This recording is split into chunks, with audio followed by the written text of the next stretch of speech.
But it is about as wet as it can possibly be. It is really close to just being all liquid precipitation rather than frozen. Very slushy accumulation.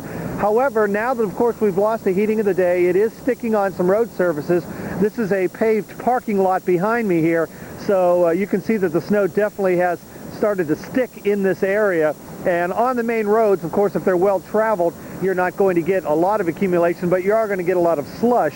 And if it continues to come down at a fairly good clip, as it has the last couple of hours, probably even out on Interstate 495, which is right next to us here, we'll probably start to have some slushy accumulation and some travel problems. We're also watching out for, if we do get the 4 to 8 inches that are possible here overnight, maybe some of the trees and power lines coming down, because this snow just sticks to everything. It is very heavy, very wet, high water content, and that could cause some power outages. We hope not, but that is a possibility a bit later on tonight.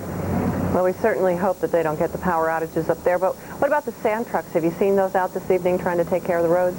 Yeah, there have been some sand trucks go by. Not a lot, because they really haven't been needed up to this point. But I'm sure now that we are starting to get that slushy accumulation, they'll put some more sand on the roadways. And as we pulled into this parking lot, of course you can't see it because it's under a blanket of snow now. There's probably at least about half as much snow as there is deep snow. There's that much sand on the road here because of previous storms. They've had to sand this time after time after time. So there's a lot of sand on a lot of the roads here already. Well, you know, when you turned around right there, we could get a sense of how much snow is coming down because your back is white, but your front's all nice and dry.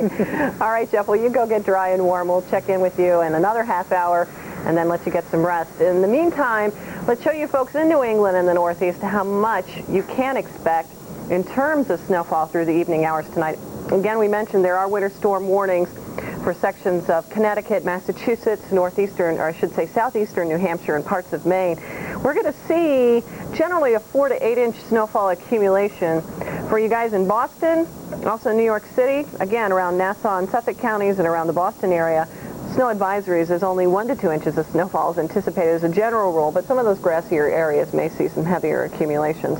The other thing to note here with this low pressure system, as it continues to just linger out in the Atlantic, we're going to get a very persistent easterly fetch here, and so for accurate, up-to-date weather information for your neighborhood, only on the Weather Channel.